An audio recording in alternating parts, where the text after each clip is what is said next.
Hey guys, আসসালামু আলাইকুম। আপনাদের সবাইকে স্বাগত মুসলিমার ফ্যামিলিতে।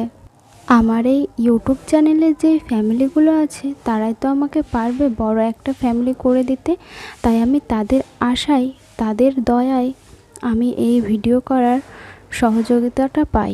ঘরে আমি সব কাজ করে নেওয়ার পরে এগুলো করছিলাম। তারপরে খাওয়া দাওয়া করে শুয়েছিলাম।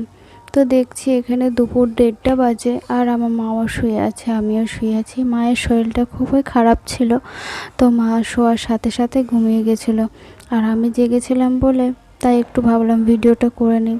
সন্ধেবেলায় মা মাংস নিয়ে আসলো আর টমেটো, ধনেপাতা, গরম মশলা সব রকম জিনিসই নিয়ে এসেছিলো, যেসব জিনিসগুলো লাগে। তো আমি সেসবগুলো খুলে খুলে দেখছিলাম।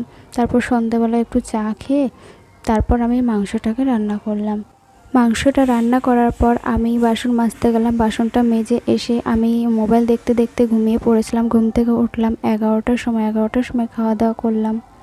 ও আমাকে রাতে ফোন করলো। রাতে ফোনে কথা বলতে বলতে ঘুমানোর কথাটা আবারও ভুলে গেলাম, কারণ আমার একটু আগে ঘুমিয়েছিলাম বলে ঘুমটা তখন সাথে সাথে আসছিল না। তো ফোনে কথাটাই বললাম, টাইমটাও পাস হয়ে গেল, ঘুমটাও আর আসলো না।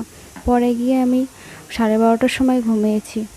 আপনাদের ভাইয়া বলছিল আমাকে যে গাটা খুব গরম গরম লাগছে, আমার বোধহয় জ্বর এসেছে, বৃষ্টিতে ভিজে ভিজে আসা যাওয়া এই কারণে। তো আমি বললাম ওষুধ কেন নেওনি? তো সে বলছে 11টা কি 10টার আগেই এখানে মেডিকেল বন্ধ হয়ে যায়।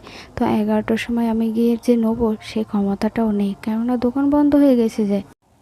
মা আগে খাওয়া দাওয়া করে ঘুমিয়ে পড়েছিল। তারপর আমি 11টার সময় উঠলাম। উঠে এবার আমি খাওয়া দাওয়া করব। এবার আমি খাওয়া দাওয়া করছিলাম, আমার দিকে তাকাচ্ছি যে মা এত তাড়াতাড়ি ঘুমিয়ে গেছে আমার আগে। মায়ের একটা ঘুমও হয়ে গেল আর আমার ঘুম ভেঙে গেছে বলে আর খিদেও লেগে গেছে।